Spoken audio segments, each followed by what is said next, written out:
এবার হাই করো।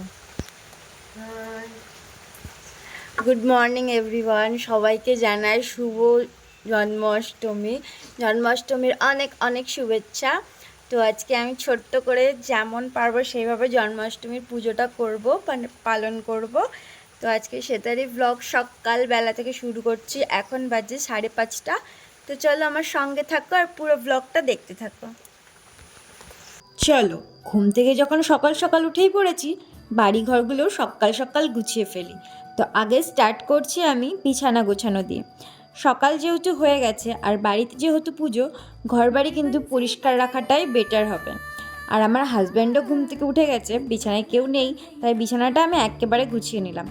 এটা আজ বলে না, প্রত্যেক দিনই আমার হাজব্যান্ড আমার থেকেও আগে ঘুম থেকে ওঠে। ওর অভ্যেসটাই তাই, ছোট থেকে ও প্রচণ্ড তাড়াতাড়ি ঘুম থেকে ওঠে। হয়তো বাথরুম যায়, একটু ঘুরে টুরে বাইরে, তারপরে আবার এসে শোয়, কিন্তু ঘুমোয় না। ও ঘুম থেকে তাড়াতাড়ি ওঠে আর বেশিরভাগ দিন ওই আমাকে ঘুম থেকে ডাকে। তো প্রথমে আমি দেখো আমার বিছানাটা গুছিয়ে নিলাম, আর এখানে একটু ঝাঁট দিয়ে নিচ্ছি, যেহেতু বাসি ঘর তাই ঝাঁট দিয়ে তারপরে একবারে মুছবো। তো এইদিকে ঠাকুরের বাসনপত্রগুলো মেজে কিন্তু দিদা আগের দিন রাতেই রেখে দিয়েছে, মানে 25 তারিখ রাতে দিদা এখানে রেখে গেছে। এবার আমি বাসি ঘরটা মুছে নিচ্ছি, আর ওই সাইডটা মুছবো না, ওটা স্নান করে তারপরে ছোবো। তো এখানে আমি বাসি ঘরদোর মুছে নিয়ে আমি এখানে ব্রাশ করে নিচ্ছি। ব্রাশ করে কিন্তু আমাকে স্নানও করতে হবে, তাই এখানে ফটাফট ব্রাশ করে নিচ্ছি।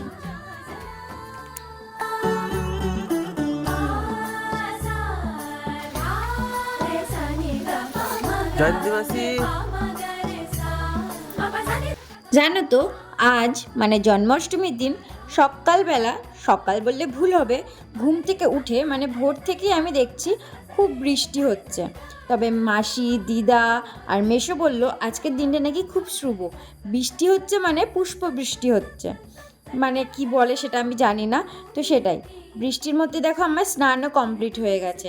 স্নান করে আমি ঘরে চলে এসেছি, আর এখানে মুখে একটু ময়েশ্চারাইজার দিয়ে নিচ্ছি। আমার মুখটা খুব ড্রাই, সেই জন্য আমি সঙ্গে সঙ্গে মুখে কিছু না দিয়ে থাকতে পারি না, সেই কারণে মুখে ময়েশ্চারাইজারটা দিয়ে নিলাম। এবার আমি পরে নেব সিঁদুর। সিঁদুর পরে কিন্তু আমাকে ঠাকুরের যোগাড়যন্ত্রীগুলো আগে করে নিতে হবে। তো চলো ঠাকুরের যোগাড়যন্ত্রীগুলো করি, আর তোমরা আমার পুরো ব্লগটা দেখতে থাকো।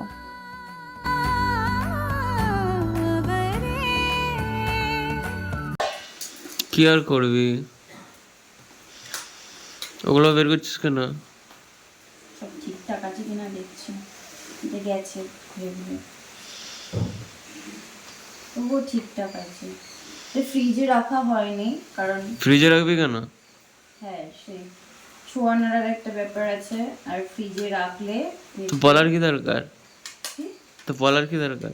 ও মা, আমি ব্লগ, সবাই জানে তো। আমি ব্লগ করছি, আমি বলবো না? আমি তো আমার দিক দিয়ে ক্লিয়ার থাকবো। কি ক্লিয়ার থাকবে? তোর পেছনে আমার পেছনে রাখা হয় না। ঠাকুরকে ফ্রিজের মাল খাওয়াবে? কি নে নে। দেখেছো তো ও কিভাবে আমার সাথে ঝগড়া করে? আজ ভিডিও করছি বলে না, ও প্রত্যেকটা দিন আমার পেছনে এইভাবে লাগে, আর আমি একটুতেই রেগে যাই। হ্যাঁ মানছি আমি একটুতেই রেগে যাই, কিন্তু এত পেছন লাগলে তো রাখবই বলো। তারপরে দেখো আমি ওগুলো একটু জোগাড়যন্ত্রী করে এখানে শাড়ি পরে নিয়েছি। এই শাড়িটা কিন্তু আমি পুজোর জন্যই কিনেছিলাম। তো এই শাড়িটা পরে আমাকে কেমন লাগছে সেটা কিন্তু একটু কমেন্ট করে জানিও। কোন ধরনের আলপনা এটা? যেমন পারি তেমন দিচ্ছি, তবে ভালো করলে একটু ভালো হতাম।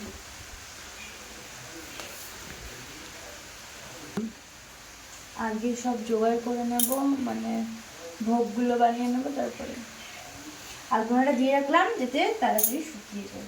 বুঝতে পেরেছ? তো তোমরা তো দেখতেই পেলে আমি ওখানে ঠাকুরের জায়গায় আলপনা দিয়ে এলাম। আর এখানে যেহেতু তাল দিয়ে আজকে অনেক কিছু বানাবো, সেই জন্য দিদা এখানে তালগুলো ছাড়িয়ে নিচ্ছে, আর এই তালটা আমাকে ঘষেও দেবে, যেটা তোমরা পরে দেখতে পাবে। আর আমি এখানে আস্তে আস্তে সব যোগাড়যন্ত্রীগুলো করে নিচ্ছি, যেহেতু আমি পুজোর ব্যাপারে বেশি কিছু জানি না, তবে পুজো করতে ভালোবাসি, সেই জন্য মন থেকে সব কিছু করি। তো এই জায়গাটায় হচ্ছে আমি পুজো দেবো, তাই দেখো আলপনা দিয়ে রেখে দিয়েছি যাতে শুকিয়ে যায় তাড়াতাড়ি। আর এদিকে সব আমরা যোগাড়যন্ত্রী করে নিচ্ছি। তো এইটাই করে আমি এখন ঠাকুরের জন্য মিষ্টান্ন তৈরি করব, মানে যেটাকে আমরা বাংলা ভাষায় মানে আমাদের ভাষায় বলি পায়েস রান্না করব। তো সেটারই জোগাড়যন্ত্র করছি, একে একে সব করব। তো পুরোটাই তো তোমরা দেখতে পাবে কি কি করছি, তাই মুখে বলবো না। তো চলো তোমরা দেখো আমি কি কি করছি। এখানে আমি আমুলের দুধ নিয়ে এসেছিলাম, সেটাই ঢেলে নিলাম। সেটা আমি গরম করতেও বসিয়ে দিয়েছি, মানে ফোটাতে বসিয়ে দিয়েছি। আর এখানে চাল, কিশমিশ আর কাজুটা আমি একসাথে ভিজিয়ে নিয়েছিলাম, সেটাই বেছে নিয়ে দিয়ে দিলাম। তো এখানে আমি পায়েসটা করে নিচ্ছি। দেখো আমি এখানে চাল আর সব একসাথে দিয়ে দিলাম, যেহেতু দুধটা সকালবেলা অল্প পেয়েছিলাম। দুধ আমাদের কিছুক্ষণ পরে দিতে আসে, মানে ঠিক 11টা-12টার দিকে, কিন্তু অত দেরি করলে তো আমার হবে না। সেই জন্য আমি তাড়াহুড়া করে অল্প দুধ দিয়ে ঠাকুরের জন্য পায়েসটা তৈরি করেছিলাম। এখানে দেখো দিদা বললাম না আমাকে তাল ঘষে দিচ্ছে, সেটাই দিদা শুরু করে দিয়েছে। আর যেহেতু আমি লুচি করবো সেই জন্য আমি ওইদিকে আটা মাখছি। ঠাকুরের জন্য শুধু পায়েস না, আমি সুজিও করেছিলাম। তো এখানে সুজিটা করে নিচ্ছি। আগে ঘি দিতে ভুলে গেছিলাম, তাই এখন দিয়ে দিলাম, কোনো ব্যাপার না, ওই একই ব্যাপার, ঘি গেলেই হলো। তারপরে দেখো এখানে দুধ দিয়ে আমি সুজিটা করে নিচ্ছি। তো এইখানে আমার সুজি রেডি হয়ে গেছে। জানি না কেমন হয়েছে, কারণ ঠাকুরের জিনিস তো আগে থেকে টেস্ট করতে নেই ঠাকুরকে না দিয়ে, তাই এমনি করা হয়েছে। তারপরে চলো আমি এখানে লুচি ভেজে নিই।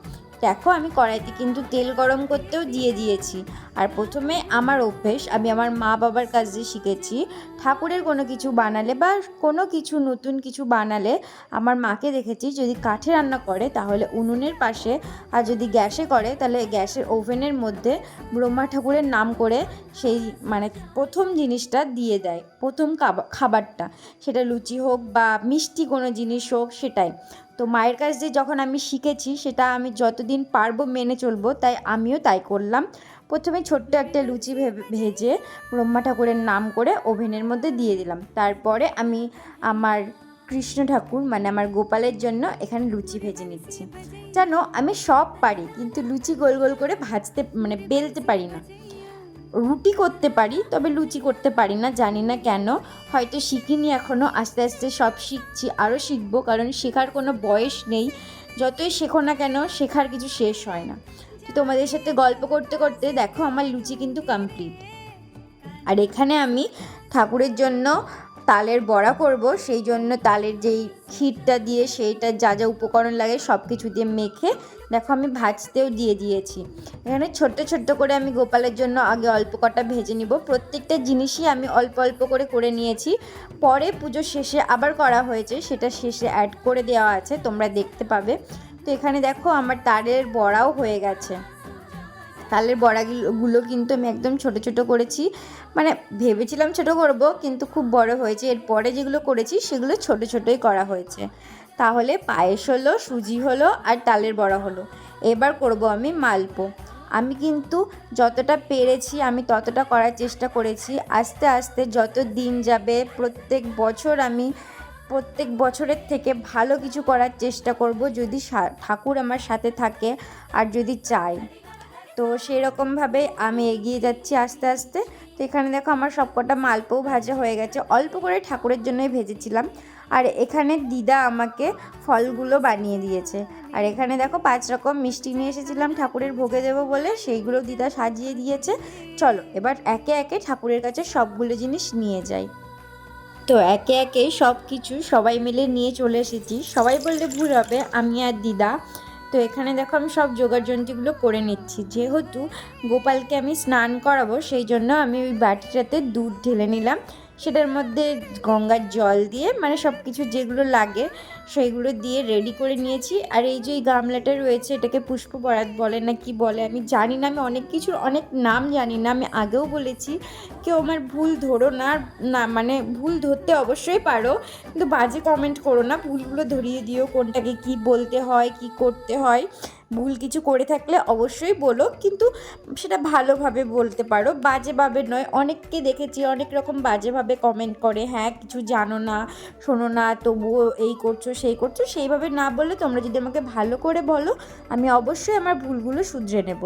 তো চলো এখানে দেখো আমি সব কিছু কিন্তু আমি যতটা পেরেছি রেডি করে নিয়েছি, সব কিছু ঠাকুরের পাশে পাশে রেখে দিয়েছি। আর এখানে আমি গোপালকে স্নান করাবো, তো চলো দেখো।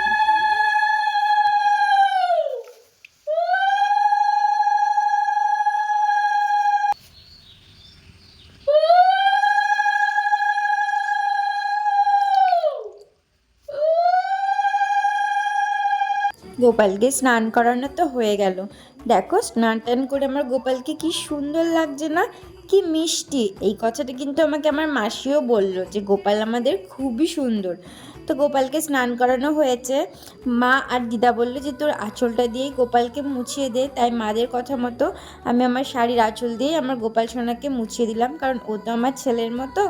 তো ওকে এবার ওর থানে আমি বসিয়ে দিলাম, যেটা আমি ওর জন্য বানিয়েছিলাম, মানে দিদা দিয়েছিল যেই সিংহাসনটা, সেটাই আমি সুন্দর করে সাজিয়ে ওকে বসিয়ে দিলাম। তারপরে দেখো এখানে আমি পুজো দিয়ে নিচ্ছি। পুজো তো সব কিছুই কমপ্লিট হয়ে গেছে, শুধু ঠাকুরমশাই আসলেই হতো, কিন্তু আমি ঠাকুরমশাই ডাকিনি এবছর। আমি নিজের থেকেই পুজো দিলাম যেরকমভাবে পারলাম, শুধু মনের ভক্তি দিয়েই ঠাকুরকে ডাকলাম। আমি নতুন ঘর করব, করে আমি ঠাকুরমশাই দিয়ে পুজো দেবো, সেটা আমি তোমাদেরকেও বলেছি, আমি আমার গোপালকেও বলেছি।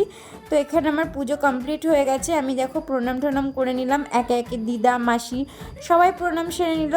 তারপরে আমি একে একে সবাইকে প্রসাদ দিয়ে দিয়েছি। এখানে আমি আমার শাশুড়িকে প্রসাদ দিচ্ছি, আর মা কি বলছে সেগুলো শোনো। মাসিমা, গোপাল পূজা করলেন, ভালো থাকেন, সুস্থ থাকেন, আপনার মনের আশা পূরণ হোক, আপনার যেন একটা খোকা হয়, আপনার যেন একটা খোকা হয়, জ্ঞান বুদ্ধি ভালো হয়। হ্যাঁ, তারপরে গোপাল আছে যেন আপনার কোলে। রাধারানী। রাধানি তো রাতাই হবে, দেখবি। তো গাইজ দেখতে পেলে আমার পুজো দেওয়া হয়ে গেছে, পুজো কমপ্লিট। যাদের যাদেরকে প্রসাদ দেওয়ার ছিল সবাইকে প্রসাদ দিয়ে দিয়েছি। মাসি তো তখনই ছিল, মাসি, মা, ঠাম্মা, দিদা, তারা তখনই প্রসাদ খেয়ে নিয়েছে। আর পাশে ছোট দিদা, তারপরে আরও দিদারা রয়েছে, পাড়ার যারা রয়েছে তাদেরকেও প্রসাদ দেওয়া হয়ে গেছে। মেসো এসেও খেয়ে গেছে। আর তারপরে আমি প্রসাদ দিয়ে খাবারটা খেয়ে নিয়েছি। যেহেতু আমার শরীর খারাপ, আর আমি যে বছর থেকে গোপাল পুজো করছি কোনো দিনই আমি মানে সে রাত 12টার পরে যেভাবে পুজো হয় ওইভাবে করি না। সকালবেলা পুজো করে তারপর ভাত খেয়ে নিই। আমার ইচ্ছে আছে, আমাদের নতুন ঘর হচ্ছে, সেটা কমপ্লিট হওয়ার পরে আমি যখন গোপাল নেব, মানে যে গোপালটা আমি প্রতিষ্ঠা করব, যখন মানে প্রত্যেক দিন যেভাবে সবাই পুজো দেয় সেইভাবে দেব, তখন থেকে একদম যেই নিয়মে গোপাল পুজো হয় সেই নিয়মে করব। তার আগে যতদিন ঘর না পুরো কমপ্লিট হচ্ছে ততদিন এইভাবেই পুজো দিচ্ছি। তোমার পুজো তো পুরো কমপ্লিট হয়ে গেছে, আমার খাবার খাওয়া হয়ে গেছে সকালে, সেটা তোমাদের সাথে শেয়ার করতে পারিনি কারণ ব্যস্ত হয়ে পড়েছিলাম। এরপরে এখন একটু রেস্ট নেব, কারণ শাড়ি ফাড়ি পরে রয়েছি, আর আমি বেশিক্ষণ শাড়ি ফাড়ি পরে থাকতে পারি না। তো শাড়ি ফাড়ি ছেড়ে একটু রেস্ট নেব, আবার তোমাদের সাথে দুপুরবেলা দেখা হচ্ছে, কেমন?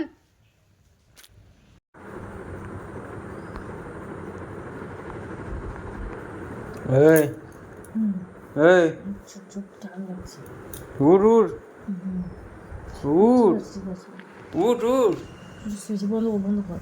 কি বন্ধ করবো? উঠ আমি বুঝতে পেরেছি উঠ মাথা ভালো লাগছে না উঠ তোর মাথা না। উঠ করে। তো দুপুরবেলা ঘুম থেকে আমি উঠে পড়েছি, আমার হাজব্যান্ডও চলে এসেছে বাড়ি, আর এখন চলে এসেছি আমি রান্নাঘরে। তখন পুজোর জন্য শুধু লুচি বানানো হয়েছিল, আর বানানো হয়নি। তো এখন বাদ বাকিটা এখন করব, লুচিও ভাজবো, তালের বড়াটাও ভাজবো। তো পুরোটাই তোমাদের সাথে শেয়ার করব যতটা পারবো, তো পুরোটা দেখতে থাকো। তো তোমরা দেখলে ও দোকান থেকে বাড়ি ফিরে এসে কীরকমভাবে আমাকে ঘুম থেকে তোলে। তা মানুষকে তো ভালোভাবেও তোলা যায় বলো, মানে কি বলবো, আমার উপরে অত্যাচার না করলে এর হয় না, এর মানে পেটের ভাত হজম হয় না। তো চলো, ও তো আমাকে জোর করে উঠিয়ে দিয়েছে, এবার আমি লুচিগুলো ভেজে নিচ্ছি, কারণ ঠাকুরের জন্য তো ভাজা হয়েছিল, বাড়িরও তো সবাই খাবে, তো সেইগুলো বাকি ছিল যেগুলো আর ভাজিনি, তো এখন ভেজে নিচ্ছে। এখন প্রায় বাজে 2:30 3টে। তো আমি লুচিগুলো ভেজে নিচ্ছি, আর এরপরে আমি তালের বড়াগুলোও ভেজে নেব। তো একটা একটা করে দেখতে পাচ্ছ আমি লুচিগুলো ভেজে নিচ্ছি, আর লুচিগুলো কিন্তু বেশ ফুলছে। কেন বলো তো, কারণ আটাটা তো মেখে অনেকক্ষণ রাখা হয়েছিল বলো, ময়ামটাও ভালো হয়েছিল, সেই জন্য। তো এখানে আমি আর দিদা দুজন মিলে এখানে বড়াগুলো ভেজে নিচ্ছি। দেখতে পাচ্ছ দিদা পাশে বসে রয়েছে, তালের বড়াগুলো দিদা ভাজছে, আর আমি বসে বসে উনুনে জাল দিচ্ছি। তবে আমিও কিন্তু বড়া ছেড়েছি, আমি কিন্তু অকর্মার ঢেকি না, আমিও অনেক কাজ জানি, কিন্তু আমি জানি তোমরা আমাকে দেখে বুঝতে পারো না, আর আমি তো সব কিছু শেয়ার করি না, সেই জন্য তোমরা বুঝতে পারো না। তবে আস্তে আস্তে যখন শেয়ার করা ধরেছি অবশ্যই শেয়ার করবো, আর আমার ব্যাপারে তোমরা অনেক কিছু জানতে পারবে যেগুলো তোমরা জানো না। যারা মনে করো আমাকে অকন্মার ঢেকি, তারা অনেক কিছু জানতে পারবে। তো আর বকবক করবো না, ভিডিওটা অনেক বড় হয়ে যাচ্ছিলো, তাই আজ এখানেই ভিডিওটা শেষ করলাম। এর নেক্সট পার্ট নিয়ে আমি অবশ্যই খুব তাড়াতাড়ি আসবো। তো আজকের জন্য এতটুকুই। তো আমার গোপাল পুজো যদি তোমাদের ভালো লাগে তাহলে একটা like, comment, share and subscribe করে দিও। টাটা।